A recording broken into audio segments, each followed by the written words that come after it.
যাতে যা কিছু যা বঠি যা আছে তাই নিয়ে বের হয়ে যাবে আমাদের মানুষ।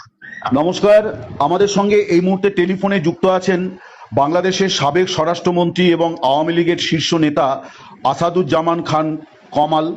আমরা তার সঙ্গে কথা বলবো এই মুহূর্তে। আসসালামু আলাইকুম। এবার সাবেক আওয়ামী লীগের স্বরাষ্ট্র উপদেষ্টা আসাদুজ্জামান খান কামাল তিনি সরাসরি বাংলাদেশের বিপ্লবীদেরকে সশস্ত্র হামলার হুমকি দিয়েছেন। তিনি বলেছেন আওয়ামী লীগ এবং শেখ হাসিনাকে পতনের জন্য দায়ী জামাত এবং গোয়েন্দা বিভাগ। যে গোয়েন্দা বিভাগ সরাসরি শেখ হাসিনাকে রিপোর্ট দিত, সেই গোয়েন্দা বিভাগ নাকি শেখ হাসিনার সাথে অর্থাৎ আওয়ামী লীগের সাথে বেইমানি করেছে। তারা জামাতের সাথে মিলে ষড়যন্ত্র করে আওয়ামী লীগের পতন ঘটিয়েছে, এমনটি মন্তব্য করেছেন সাবেক স্বরাষ্ট্রমন্ত্রী আসাদুজ্জামান খান কামাল। আমরা বিস্তারিত সে কল। নমস্কার, আমাদের সঙ্গে এই মুহূর্তে টেলিফোনে যুক্ত আছেন বাংলাদেশের সাবেক স্বরাষ্ট্রমন্ত্রী এবং আওয়ামী লীগের শীর্ষ নেতা আসাদুজ্জামান খান কামাল। আমরা তার সঙ্গে কথা বলবো এই মুহূর্তে। আপনারা অনেকেই ইতিমধ্যে শুনেছেন যে আজ রবিবার বাংলাদেশের আন্তর্জাতিক অপরাধ ট্রাইব্যুনালে মাননীয় শেখ হাসিনা এবং আসাদুজ্জামান খান এবং একজন সাবেক পুলিশ কর্তা, পুলিশের মহানির্দেশক, তাদের বিরুদ্ধে একটি তদন্ত রিপোর্ট পেশ করেছেন চিফ প্রসিকিউটর তাজুল ইসলাম। তো সেখানে মানবতা বিরোধী নানান অভিযোগে অভিযুক্ত করা হয়েছে সাবেক স্বরাষ্ট্রমন্ত্রীকেও, যেমন সাবেক প্রধানমন্ত্রীকে করা হয়েছে, সাবেক স্বরাষ্ট্রমন্ত্রীকেও করা হয়েছে। তো আমরা তার মুখ থেকেই শুনবো, সাবেক স্বরাষ্ট্রমন্ত্রীর মুখ থেকে, যে তিনি ঠিক কি বলছেন এবং কি হয়েছিল সেই সময়। মিস্টার কামাল, আপনাকে দ্য ওয়ালে অনেক স্বাগত জানাই, আপনি যদি বলেন। দেখুন, ঘটনাটাতে এত মানে পরিবর্তন, মানে প্রতি ঘন্টায় ঘন্টায় পরিবর্তন হয়েছে। আমরা ঠিক এগুলির জন্য প্রস্তুত ছিলাম না। আমরা প্রথমে দেখলাম ছাত্ররা কোটা বিরোধী একটা আন্দোলন শুরু করেছে। মুক্তিযোদ্ধারা 30% কোটা পেত এবং অন্যান্য মহিলারা 10%, এবং পার্বত্য চট্টগ্রাম মানে 3টে পার্বত্য ডিস্ট্রিক্ট সেখানের কোটা ছিল, আরো অনগ্রসর জাতির জন্য কোটা ছিল। এই সবগুলো মিলিয়েই কোটা সিস্টেমটা চালু ছিল এবং তার এগেস্টে ছাত্ররা আন্দোলন করেছিল। প্রথম একবার আন্দোলন করেছিল মাননীয় প্রধানমন্ত্রী, আন্দোলনের ছাত্র থেকে ডেকে বললো যে কোটা সিস্টেম আমি বাতিল করে দিলাম। পরে একজন 2-3জন মুক্তিযোদ্ধার সন্তানেরা তার উপর এইটার জন্য আপিল করে, কোর্টে সেই আপিলে রায় ঘোষণা করে ছাত্রদের পক্ষে। এরপর থেকে আন্দোলন শুরু, এবং এই আন্দোলন মাননীয় প্রধানমন্ত্রীও মানে ছিলেন, সিদ্ধান্ত নিয়েছিলেন এই আন্দোলন করার আগে, করার সময় এগুলি তিনিও কোটা সিস্টেমটা তুলে দিবেন। কিন্তু এই সময় আমাদের জন্য ফেভার করেনি। আমাদের হয়তো কিছুক্ষণ সময় লেগেছিল, এবং আমাদের যে পলিটিক্যাল পার্টি সে তার প্রতি আমাদের মানে একটু নজর একটু কম ছিল। সব মিলে ঝুলেই একটা ঘটনাটা মানে কোটা আন্দোলন থেকে পরিবর্তিতে মানে এক দফা আন্দোলন চলে আসলো। কোটা আমরা কিন্তু মাননীয় প্রধানমন্ত্রী কিন্তু স্বীকার করে গিয়েছিলেন যে কোনো কোটা থাকবে না, ইনক্লুডিং মেয়েদের কোটাও থাকবে না, সব কোটা বাদ। তারপরেও তারা কিন্তু থামেনি, তারা চলে আসছিল সরকার পতন আন্দোলন। সরকার পতন আন্দোলনের জন্য জামাত ইসলাম একটা ডেডিকেটেড ছিল। তারা দীর্ঘদিন, আপনারা জানেন, পাকিস্তান যখন বিরুদ্ধে আমরা যখন যুদ্ধ করি, তখনও এই জামাত ইসলাম আলবদর বাহিনী, রাজাকার বাহিনী তৈরি করে পাকিস্তানি বাহিনীকে মানে করেছিল, মানে মদত করেছিল। ঠিক, জি। তারাই এখন আমরা দেখলাম মানে যারা নাকি আমাদের স্বাধীনতা বিরোধী ছিল, স্বাধীনতার বিপক্ষে ছিল, তারা শুধু জাতীয় এবং আন্তর্জাতিক ভাবে যারা বিরোধী ছিল, তারাই দেখলাম তাদেরকে ডেকে নিয়ে আবার একটা মোর্চা করে, একটা ষড়যন্ত্র করে, এবং ডক্টর এই নোবেল লরিয়েট ইউনুসকে সামনে এনে দাঁড়া করিয়ে দিল। এরপরে যে ঘটনাগুলি আপনারা সবাই দেখেছেন, পুলিশ তাদের জীবন রক্ষার্থে, তারা তাদের থানার অস্ত্র রক্ষার্থে, আমাদের জেলখানা তাদের বন্দীদের রক্ষার্থে তারা বাধ্য হয়ে মানে তাদের সেলফ ডিফেন্স কিংবা তাদের অস্ত্র রক্ষার্থে তারা মানে শেষ পর্যন্ত যেটা ইউজ করতে হয় সেটা করেছে। এতে ক্ষয়ক্ষতি হয়েছে, এতে জানা কিছু রক্ত ঝরেছে, এবং যে সমস্ত রক্ত ঝরেছে এরা সবগুলোই এই হয় থানা লুট করতে গিয়েছে, কিংবা এমন কিছু কর্মকাণ্ড করছিল তখন জানমালের নিজেকে রক্ষা করতে পুলিশ গুলি করতে বাধ্য হয়েছিল। ঘটনা ঠিক এরকমই হয়েছিল। এখন এগুলিকে নানাভাবে নানা কৌশলে এগুলিকে সাজিয়ে মানে মাননীয় প্রধানমন্ত্রীর নামে, এবং আমি যেহেতু আমি হোম মিনিস্টার ছিলাম, আমার নামে, এবং পুলিশের যিনি প্রধান তার নামে এই মানে ঘটনাগুলো কিন্তু শুধু পুলিশ একা করেনি। হুম কারফিউ যখন দেওয়া হয় তখন বিজিবিও ছিল, আর্মিও ছিল হুম এবং আনসার বাহিনীও ছিল। কাজেই শুধু পুলিশের উপরে যদি বলা হয় তাহলে এই জিনিসটাও মনে হয় ঠিক হবে না। আচ্ছা আমি আমি যেটা বলতে চাই, হুম এটা সম্পূর্ণ সেলফ ডিফেন্স, সম্পদ রক্ষার্থে এবং জানমালের রক্ষার্থে পুলিশ বাধ্য হয়ে শেষ অস্ত্রটি ইউজ করেছে। এখানে কেউ নির্দেশ দিতে হয় না, পুলিশের আইনেই এটা তাদেরকে সেই ক্ষমতা দিয়ে দেওয়া হয়েছে যে তারা সেলফ ডিফেন্স, সম্পদ রক্ষার্থে তাদের তারা ফায়ার ওপেন করতে পারবে। শেষ অস্ত্রটাই হলো তাদের এটা। এখানে সেই জন্যই কিছু ক্ষয়ক্ষতি হয়েছে। এইখানে যতগুলো মানুষ হত হয়েছে কিংবা হত্যা হয়েছেন, এর মধ্যে শুধু শুধু যে বিদ্রোহ যারা করেছেন তারাই নয়, ছাত্র সংখ্যা তো যথেষ্টই কম, অন্যান্য যারা ছিল তারা এই সংখ্যায় জড়িত হয়েছে। এবং এখানে ছাত্রলীগের ছেলেরাও মানে হত হয়েছেন, এখানে আওয়ামী লীগের ছেলেরাও হত হয়েছেন। তার সব মিলিয়ে পুলিশ হত হয়েছেন। পুলিশের সংখ্যাটা কিন্তু এখনো সঠিকভাবে আনয়ন করে নাই। এক জায়গায় ধরেন সিরাজগঞ্জের এক জায়গায় 13 পুলিশকে মানে পিটিয়ে হত্যা করেছেন, যাত্রাবাড়িতে পুড়িয়ে হত্যা করেছেন, বিভিন্ন জায়গায় পুলিশ হত্যা করে আবার ফ্লাইওভারে ঝুলিয়ে রেখেছেন লাশ। এই দৃশ্যগুলিও দেখেছেন। কাজেই আর যত পুলিশের অস্ত্র টস্ত্র লুট করে নিয়ে গেছেন, এখন অস্ত্রগুলি তাদের কাছেই রয়েছে।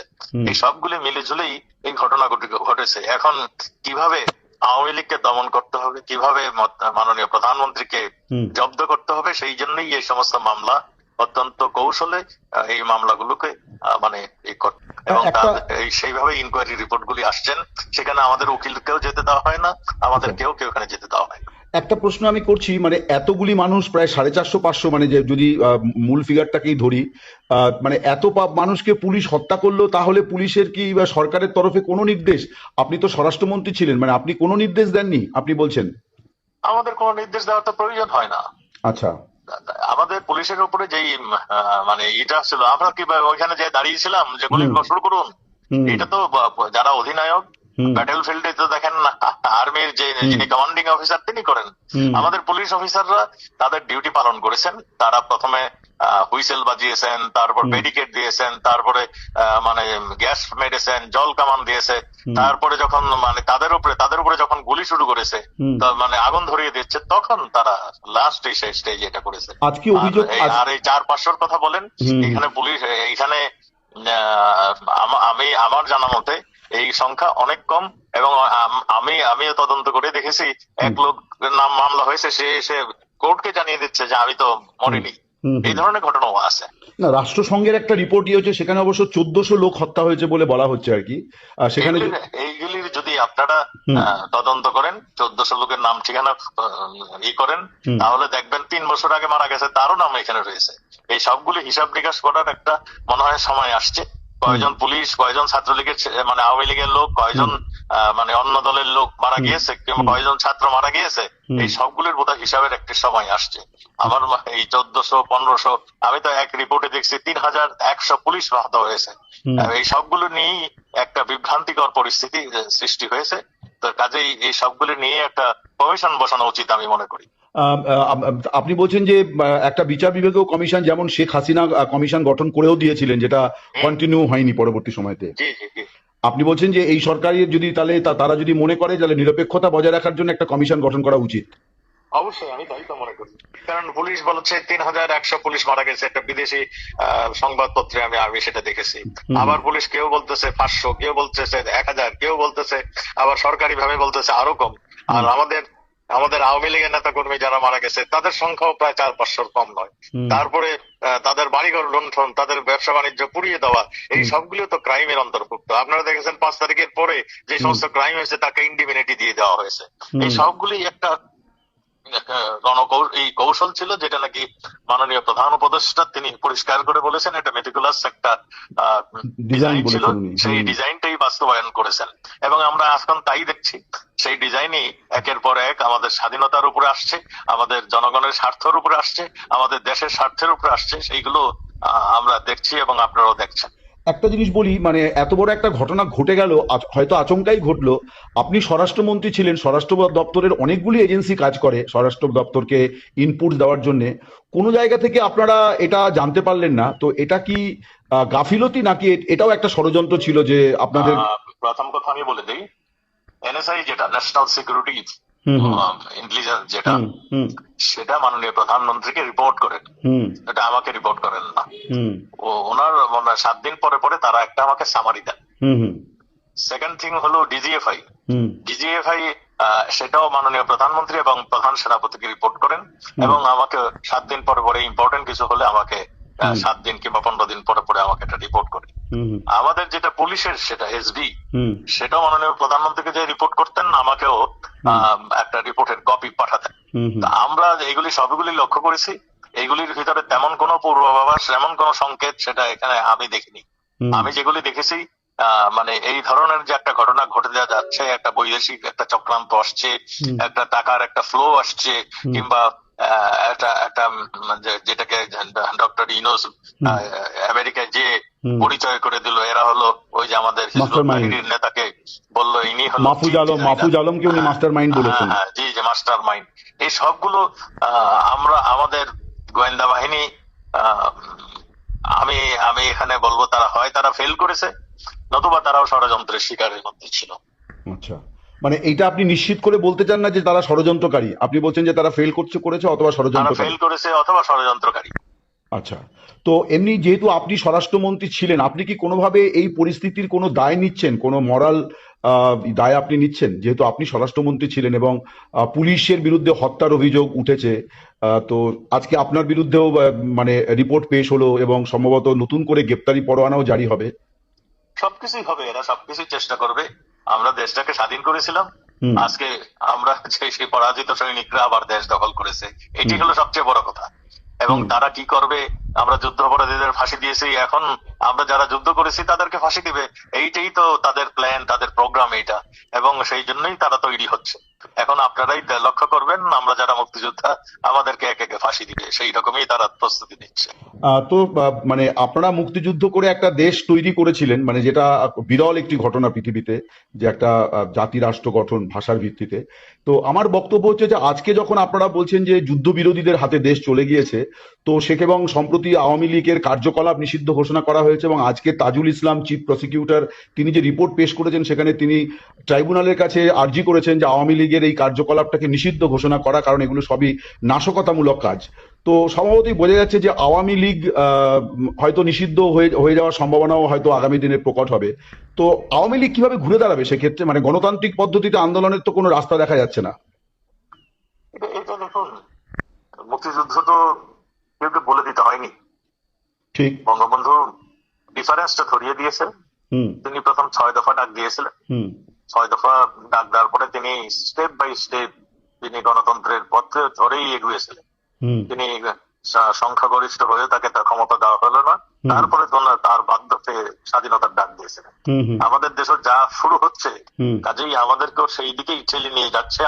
আমার কাছে সেটাই মনে হয়। আপনার প্রশ্ন ঠিক সেই রকমই আপনি ইঙ্গিত দিচ্ছেন। আমার প্রশ্ন আমি আর একটু স্পষ্ট করে বলি, বঙ্গবন্ধু বলেছিলেন শেষ ডাক, যার হাতে যা আছে তাই নিয়ে নেমে পড়তে হবে, মানে একজনও পাক সেনা বাংলাদেশের মাটিতে থাকা পর্যন্ত তাদেরকে তাড়াতে হবে। তাহলে তো সেটাই আমি বলছি। সেই সময়টা মানে তারা যদি মনে করে যে আওয়ামী লীগ কিছুই নেই, আওয়ামী লীগ দেশ স্বাধীন করেছে, মানে ভাষার জন্য প্রাণ দিয়েছে, প্রত্যেকটা আন্দোলনের জন্য আওয়ামী লীগ নেতৃত্ব দিয়েছে, বাংলাদেশে অত্যাচারের বিরুদ্ধে আওয়ামী লীগ নেতৃত্ব দিয়েছে, এবং একটা মানে সুন্দর বাংলাদেশ তৈরি করার জন্য নেতৃত্ব দিয়েছে। কাজেই আওয়ামী লীগ বসে থাকবে এই কথা যদি চিন্তা করে কেউ, তাহলে তারা বোকার স্বর্গে বসবাস করেন। আওয়ামী লীগ অবশ্যই এখন যে ট্রমাটাইজড হয়ে গিয়েছে, আমাদের সিম্পল কর্মী তার বিরুদ্ধে মামলা, আমাদের ক্যাপাসিটি ছিল 80,000 এই যে প্রিজনে বন্দি ধরার, এখন আছে 1,26,000। আমার মধ্যে মনে হয় কিছু দিনের মধ্যে এটা 2 লাখে পরিণত হবে। কাজেই এই যে ধরছে, কোনো জামিন দিচ্ছে না, মানে কোর্টে গেলে আমাদের উকিল সাহেবদেরকে বেজ্জতি করে কোর্টের থেকে পাঠিয়ে দিচ্ছে। যারা মুক্তি পাচ্ছে জেলখানার গেটে তাদের ধরে পিটানো হচ্ছে। এই যে এইটা তো আর বেশি দিন চলতে পারে না। তো যেটা একটা সীমা আছে, সেই সীমা রেখাটা মনে হয় এরা অতিক্রম করছে।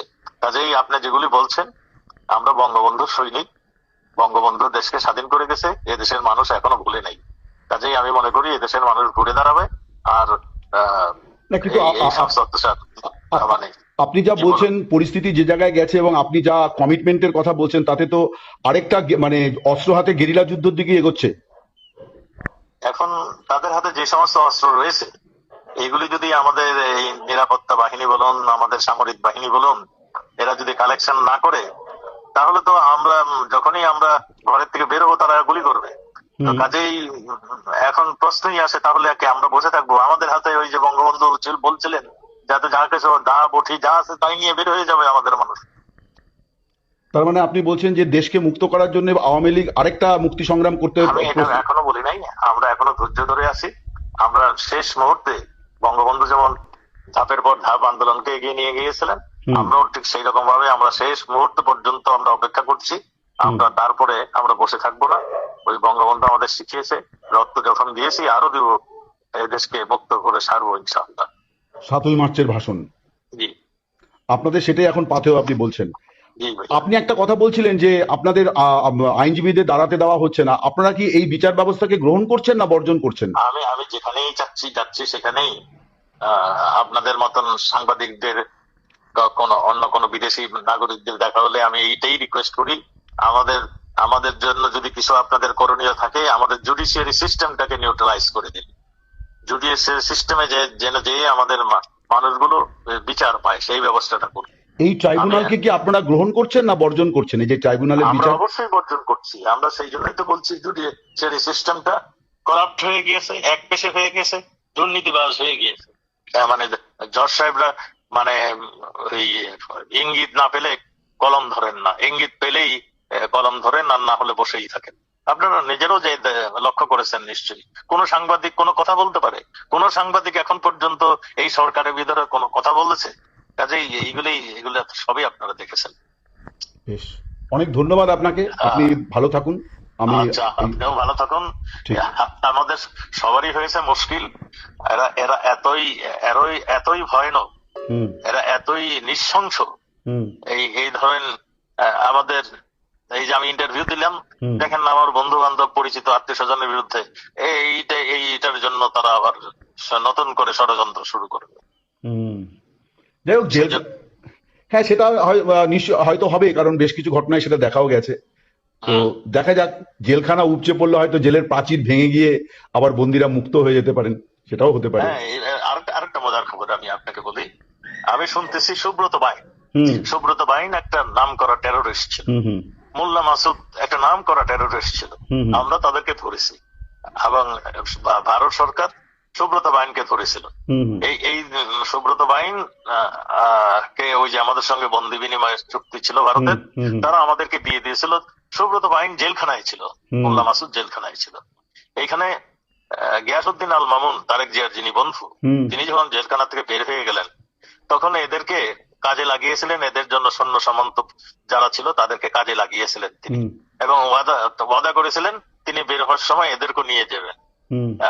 কোন ক্ষমতা বলে, কোন আইনের বদলতে তিনি এই সবগুলিকে নিয়ে বের হয়ে চলে গিয়েছিলেন, সেটা শুধু এই দুইজনের নাম বললাম, তারপরে আরো অনেকে আছে, আপনারা সবাই জানেন, ঢাকার বড় বড় টেরোরিস্ট, টেরর সবগুলো বের হয়েছে, এবং তারা সব বিএনপির মানে দলীয় কার্যক্রমে তারা হচ্ছে। দুজনকে অ্যারেস্ট করা হলো রিসেন্টলি, সুব্রত বাইনকে অ্যারেস্ট করা হলো। সুব্রত বাইন নাকি আমাদের বিরুদ্ধে কথা বলছে, অথচ আমাদের সঙ্গে তার কোনো, আমরাই তাকে অ্যারেস্ট করে ভরে রেখেছিলাম, মোল্লা ইসে তাকে ছুটিয়ে নিয়ে আসছে তাদের কাজ করানোর জন্য। তাদেরই কাজ করতো, এখন নাকি বলছে আমরা নাকি তাদেরকে ব্যয় করেছি। কত ধরনের আজগবি কথা, কত ধরনের মানে অবাস্তব কথা শুনবেন। মানে আমি একটা জিনিস বলি, তারেক জিয়ার নাম যেহেতু এলো, আপনি দীর্ঘদিন স্বরাষ্ট্রমন্ত্রী ছিলেন, তারেক জিয়া কেন দেশে ফেরেন না? আপনার কাছে কি খবর, মানে কি কারণে ওনার ভয়ে বা ওনার কারণটা কি? আমি এই সমস্ত কারণ জানি না। আমার সঙ্গে বিরোধী দলের সবারই আমার একটা সুসম্পর্ক ছিল, আমি সবার সঙ্গে কথা বলতাম, সবাই মানে যাতে ভালোভাবে থাকে তার ব্যবস্থা করতাম। কাজেই মানে তারেক জিয়া কেন আসছে না সেই বিষয়টা আমার জানা নেই। আর আমি সব বিরোধী দলের নেতাদের সঙ্গে আমার রিলেশন ভালোই ছিল। আমি কোনোদিন কারো ন্যায্য কথা আমি অগ্রাহ্য করি নাই। আপনি শুরুতে একটা কথা বলছিলেন যে একটু রাজনীতিতে সম্ভবত আপনাদের বিলম্ব হয়েছিল, মানে আপনি কি এটাই বলতে চাইছিলেন যে তখন একটু পলিটিক্যাল প্রসেস ডিসিশন নিতে বিলম্ব হয়েছিল, সেটাই আমি বলতে চাচ্ছি। আচ্ছা, তো সেই প্রক্রিয়ার মধ্যে কি আপনি ছিলেন না অন্য কারো দায়িত্ব ছিল এই ডিসিশনটা নেওয়ার ক্ষেত্রে? এগুলি তো আমি তো সেন্ট্রাল কমিটির নেতা নই। এরা সেন্ট্রাল কমিটির নেতা যারা ছিলেন, হুম মাননীয় প্রধানমন্ত্রী ছিলেন, হুম তারা ডিসিশনটা তারা আসতো, ইমপ্লিমেন্ট আমরা করতাম। হুম কি ধরনের সিদ্ধান্ত হলে ভালো হতো আপনার মনে হয় যে তখন আমাদের আমাদের এগুলো অনেক লম্বা কথা। আমার মনে হয় আপনি 2 মিনিটের কথা বলছেন, বলতে 15-16 মিনিট হয়ে গেছে। এইটা কি একটা আমি আর অন্য নেতাদেরও কয়েকজনের বক্তব্য এসছে, তারা বলছিলেন যে ছাত্রদের সঙ্গে বোধহয় একটা ডায়ালগ করলে ভালো হতো মাননীয় প্রধানমন্ত্রীর। ডায়লগের জন্য চেষ্টা হয়েছিল, ছাত্রলীগের সঙ্গে, ছাত্রদের সঙ্গে তার ডায়লগ মাননীয় প্রধানমন্ত্রী 3 মন্ত্রীকে দায়িত্ব দিয়েছিলেন। ওই যে নফেল শিক্ষামন্ত্রী, তথ্যমন্ত্রী আরাফাত এবং আইনমন্ত্রী আনিসুল হক, হ্যাঁ, তারা তাদেরকে কনভিন্স করতে ফেল করেছেন। আমি কয়েকবারই জিজ্ঞাসা করছি কি হয়েছে, বলছে আমরা তো পারছি না, আমাদের কথা শুনছে না। আমি বললাম যে শুনছে না, দাবি দেওয়া কি সেইগুলি বলে দেন, সব মানবো, তারপরে শুনবে না কেন? বলে শুনছে না, তারা এক দফায় চলে যাচ্ছে। এইটাই আমি যতটুকু জানি। এটা মাননীয় প্রধানমন্ত্রী চেষ্টা করেছিলেন, তিনিও নিজেও ডাক দিয়েছিলেন, সেই ডাকও আসেনি। এবং এই 3 জন মন্ত্রী তারা 4-5 দিন কথা বলছেন, কিন্তু কাজ হয়নি। এই 3 জনকে দায়িত্ব দেওয়াটার মধ্যে কি কোনো ভুল ছিল মনে হয়, যে আরো কি কম্পিটেন্ট লোক ছিলেন? এটা মাননীয় প্রধানমন্ত্রীর বিচক্ষণ একজন নেত্রী, তিনি ভালো বুঝেন। সেই জন্যই তিনি কাকে দিয়ে কি হবে সেটুকু উনি জানতেন, সেই জন্যই উনি দিয়েছিলেন। বেশ, অনেক ধন্যবাদ আপনাকে। সাবেক আওয়ামী লীগের স্বরাষ্ট্রমন্ত্রী আসাদুজ্জামান খান কামালের এই বক্তব্য আপনারা কীভাবে দেখছেন? আপনাদের কি মনে হয় শুধু কি জামাত এবং গোয়েন্দা বিভাগের কারণেই আওয়ামী লীগের পতন হয়েছে? বিষয়টি আপনারা কীভাবে দেখছেন অবশ্যই আপনাদের মূল্যবান মন্তব্য কমেন্ট বক্সে জানাবেন। সবসময় সত্য নির্ভর তথ্য পেতে স্বাধীন Bangla TV YouTube channel subscribe করে আমাদের সাথে থাকুন। আসসালামু আলাইকুম রহমতুল্লাহি ওয়া বারাকাতুহু।